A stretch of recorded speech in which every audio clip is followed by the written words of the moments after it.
Hello everyone and welcome to Brave Souls Rewind, a show I haven't made in a while, but I very much plan on picking up again. Now for those of you who don't know how this works, I basically take an older character, max them out, and see whether or not they're still viable. If you end up liking this video, hit like and let me know in the comments what other characters you want to see in a rewind. Now today I'm covering the resurrected version of Haineko, a character whose rewind, believe it or not, I recorded the day I got her 4 months ago, which means I can finally delete the footage off my phone.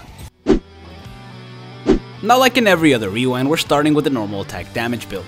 And for Haineko, this got a major improvement. She already has a plus 20 Nadlink, but before being resurrected, she didn't have Bruiser at all. They definitely fixed that though, since the resurrected version of Haineko has a plus 50 Bruiser, meaning that on her own she increases her own normal attack damage by 70%, which is pretty good considering her attack stat is actually quite impressive for an old character. Haineko also has long reach at 20, which definitely helps, and it actually surprised me how good this character's Nad build was, and it was doing quite a bit of damage not just to Soul Reapers, which she has a killer for, but also the Arankars, which she doesn't have a killer for. Now I ended up using a Chappie on Haineko, so her strong attacks didn't deal that much damage. That said, her strong attack 2 is a vortex move, though not a long lasting one, and it did come in handy in this build since it trapped the enemies. Overall, I say this build is great and definitely still viable, though if you're gonna do it, I wouldn't Chappie her considering she has bombardment, and that would still come in handy.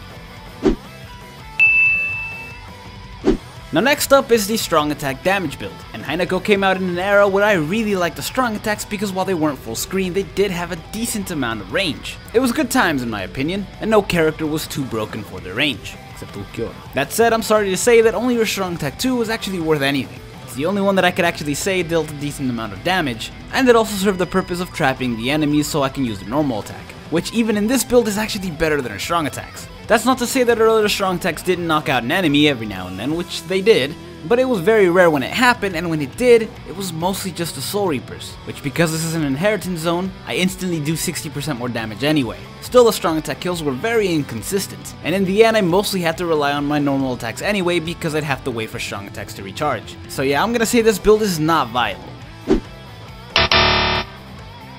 Now next I tried the strong attack recharge build. Now every now and then a character will surprise me, where the strong attack damage build wasn't good, but the strong attack recharge one is. Haineko is not one of these characters. Her strong attack recharge build is bad. Sure, she can use her strong attacks more frequently, but under this build the only magnification she has to her strong attack is her own plus 20 Berserker. That is not that much. This build does have one benefit over the last one though, and that's that her strong attack 2.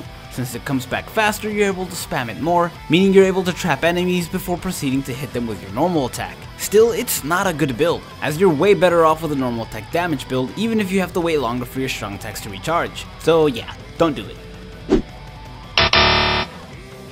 Now finally we have the hybrid build, and while this is ordinarily my favorite build, I'm gonna have to say it wasn't for Haineko. Don't get me wrong, it was actually a decent build, way better than the last two, and you were actually able to take out enemies with both your normal attack and your strong attacks, though it wasn't that consistent with strong attacks. Still, I'd have to say that the normal attack damage build is better. Even if the strong attacks don't deal that much damage, Haineko is very clearly a normal attacking character. That said, this one is more fun, especially for someone like me who really likes using strong attacks regardless of the character. Not to mention that under this build, you actually get a heavy hitting special as well, since you wouldn't use a Chappie. In the end though, it's just a watered down version of the normal attack damage build that just ends up taking longer for you to finish a quest.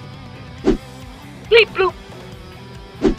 Now ordinarily I'd give someone like this a C, but a normal attack damage build impressed me so much I wanted to bump it up to a B. They really haven't given that many resurrected characters a plus 50 Bruiser, and they really should do it more often. I'm still really hoping they eventually remake the Zanpakuto characters, but I'm glad that even if they don't, Haineko will still be usable.